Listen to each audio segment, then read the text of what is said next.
नमस्कार प्रिय बंधु माने गोटे कथा सदाबले मन रखु कौन सी संपर्क बा काम आपणकर इच्छा अनुजाई घटे ना आपण केउठी ना केउठी केते समय पर्यंत कहा सहित घटिबो एवं कहा सहित आपण माने मिलिबे यह केवल उपरवाला निर्धारण करिथांती। नमस्कार बंधु माने मु आपण मानकु यही भिडियो रे हार्दिक स्वागत जनाउछि।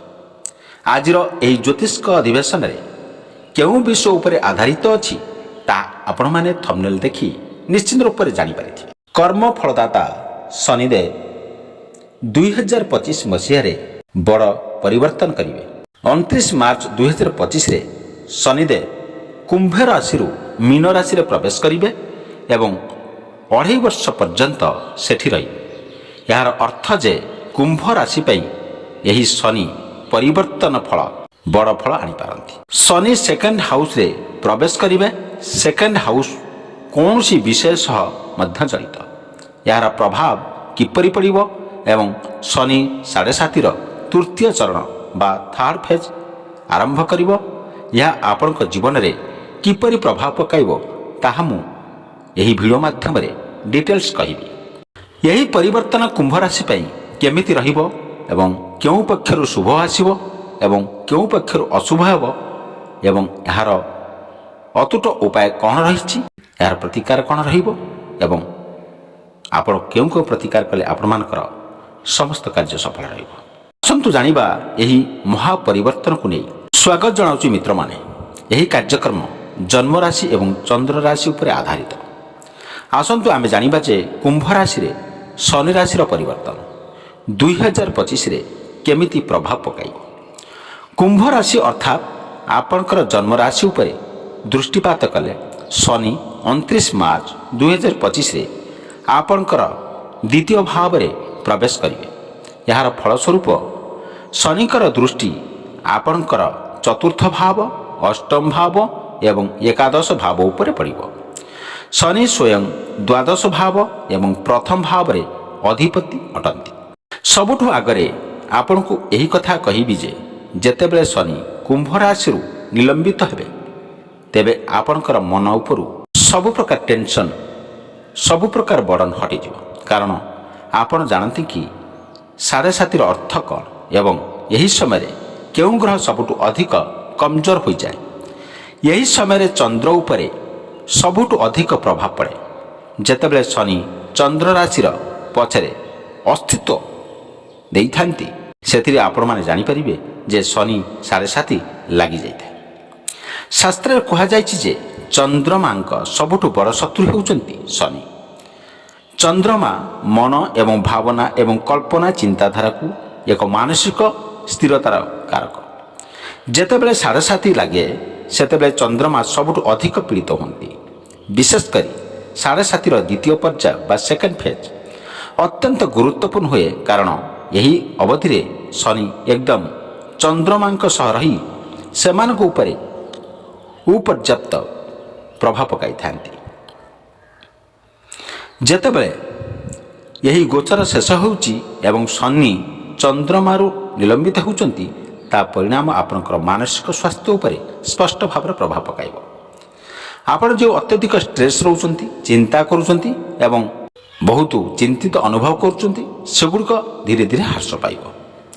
यही अवधि विशेषतः आपणकर कार्य जीवन बा कैरियर एवं संपर्क रिलेशनशिप जहाँ कहे जहाँ आपण मानकर प्रेम बा लव अथवा विवाह मैरिज होई था आपणकर अनेक चिंतित एवं अस्थिरता थिले यही परिस्थिति रे कमी आसीबो एवं आपण यही एक स्थिरता मध्य आपण माने अनुभव करि परिबे।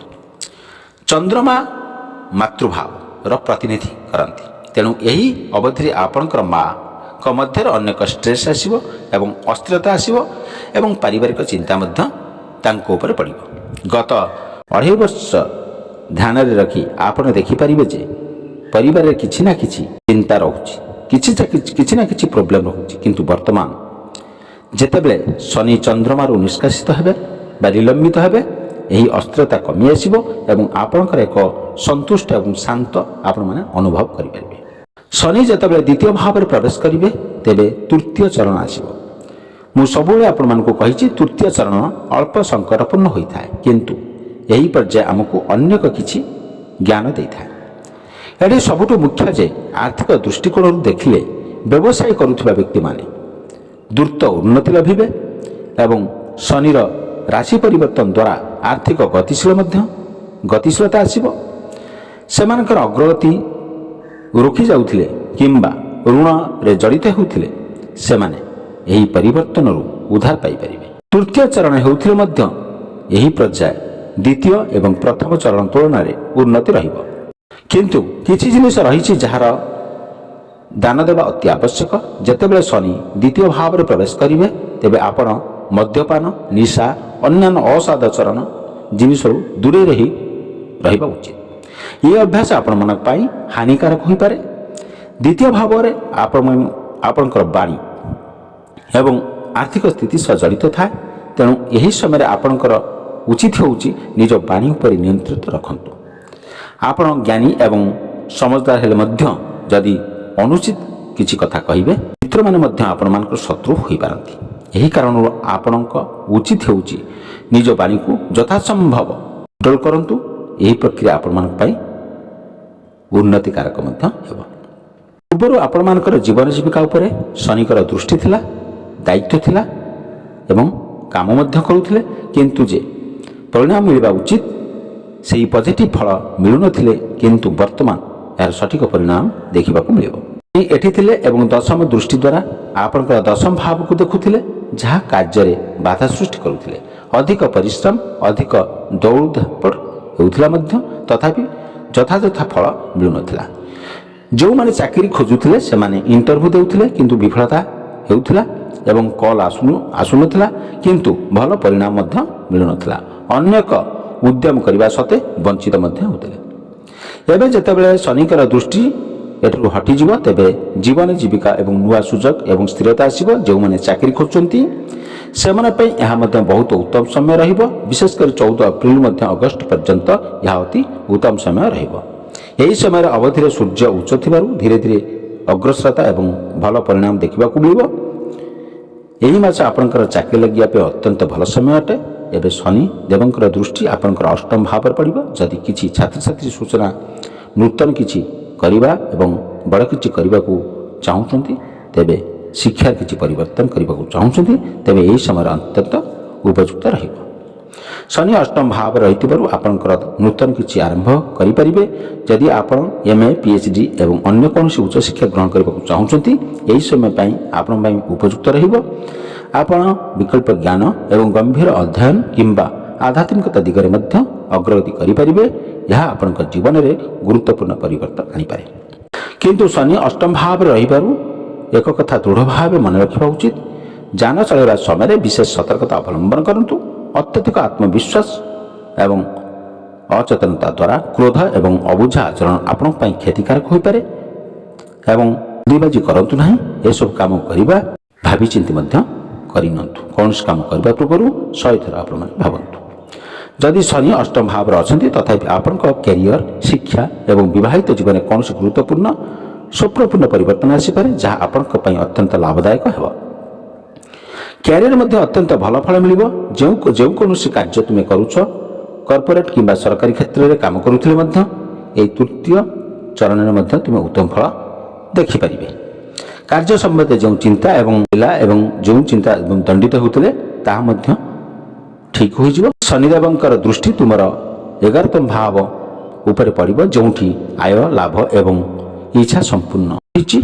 ଏହି ସମୟରେ ତୁମେ କିଛି ମଧ୍ୟ ଅତିରିକ୍ତ କରିବାର ଯୋଜନା କରିପାରିବ। ଯଦି ତୁମେ ଚାକିରି କରୁଛ ତେବେ ଚାକିରି ସହିତ ଅନ୍ୟ କିଛି କରିବା ଉଚିତ, ସେଥିପାଇଁ ଚିନ୍ତା କରୁଥିବେ। ଯଦି ବ୍ୟବସାୟ କରୁଛ ତେବେ ବ୍ୟବସାୟ କେମିତି ବୃଦ୍ଧି ପାଇବ ସେଥିପାଇଁ ଅଧିକ ଅନୁସନ୍ଧାନ କରିପାରିବେ, କିନ୍ତୁ ଏହାର କିଛି ସମୟ ଲାଗିପାରେ। ଲାଭ, ଆୟ ଆସିବାର ବିଳମ୍ବ ହୋଇପାରେ, କିନ୍ତୁ ତୁମ ନୂଆ ପ୍ରୟାସ ମଧ୍ୟ ଜାରି ରଖିପାରିବେ। ଏହି ଶନି ମହାପରିବର୍ତ୍ତନ ସମୟରେ ତୁମେ ଯେଉଁ ସମ୍ପତ୍ତି କିଣିବାକୁ ଚାହୁଁଛ ସେଥିରେ ସଫଳତା ମିଳିପାରେ। 2.5 ବର୍ଷ ମଧ୍ୟରେ ଏହି ଲକ୍ଷ୍ୟ ସମ୍ପୃକ୍ତ ଏବଂ ନିଷ୍ପତ୍ତି ନେବା ଦେଖାଯିବ।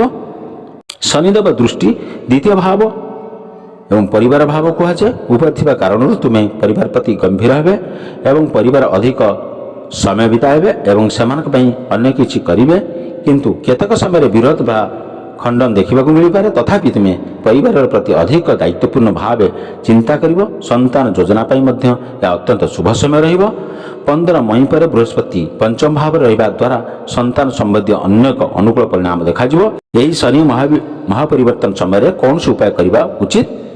ଯେତେ ଦିନ ପର୍ଯ୍ୟନ୍ତ ଶନିଙ୍କର 7.5 ରହିବ ତେବେ ଶନିଙ୍କର ବୀଜ ମନ୍ତ୍ର ଉଚ୍ଚାରଣ କରିବା ଉଚିତ। ଓಂ ପ୍ରାମ୍ ପ୍ରିମ୍ ପ୍ରୋମ୍ ସ ଶନିଶ୍ୱରାୟ ନମଃ। ଏହି ମନ୍ତ୍ର 108 ଥର ପ୍ରତିଦିନ ଉଚ୍ଚାରଣ କରନ୍ତୁ। ଏହା ସହିତ ରୋଜ ହନୁମାନ ଚାଳିଶା ପାଠ କରିବା ଅତ୍ୟନ୍ତ ଲାଭଦାୟୀ ହେବ ଏବଂ ଉଦିତମାନ ସୂର୍ଯ୍ୟଙ୍କୁ ପ୍ରତିଦିନ ଜଳ ଅର୍ପଣ କରନ୍ତୁ। ଏହା ତୁମର ପାଇଁ ଅତ୍ୟନ୍ତ ଲାଭକାରୀ ହେବ ଏବଂ ତୁମେ ରୋଜ ଶୁକ୍ର ଗ୍ରହର ମଧ୍ୟ ବୀଜ ମନ୍ତ୍ର ଉଚ୍ଚାରଣ କରିବା ଉଚିତ। ଏହି ମନ୍ତ୍ର 108 ଥର ପ୍ରତିଦିନ ଉଚ୍ଚାରଣ କରନ୍ତୁ। ଆପଣମାନଙ୍କର ଶୁଭଫଳ ପ୍ରାପ୍ତ ହେବ। କୁମ୍ଭ ରାଶିମାନଙ୍କୁ କେମିତି ଲାଗିଲା ଦୟାକରି ଲାଇକ୍ କରନ୍ତୁ ଏବଂ ଅନ୍ୟମାନଙ୍କ ବା ଫ୍ରେଣ୍ଡମାନଙ୍କୁ ସେୟାର କରନ୍ତୁ ଏବଂ କମେଣ୍ଟ ସେକ୍ସନରେ ଅବଶ୍ୟ ଲେଖନ୍ତୁ ଜୟ ଶନିଦେବ। ଆମ ସହିତ ଯୋଡ଼ି ହେବା ପାଇଁ ଆମ ଚ୍ୟାନେଲକୁ ନିଶ୍ଚିତ ଭାବରେ ସବସ୍କ୍ରାଇବ୍ କରି ରଖନ୍ତୁ। ଥ୍ୟାଙ୍କ ୟୁ ସୋ ମଚ୍ ଏବଂ ଆପଣମାନେ ସୁସ୍ଥ ରୁହନ୍ତୁ, ଭଲ ରୁହନ୍ତୁ। ଧନ୍ୟବାଦ।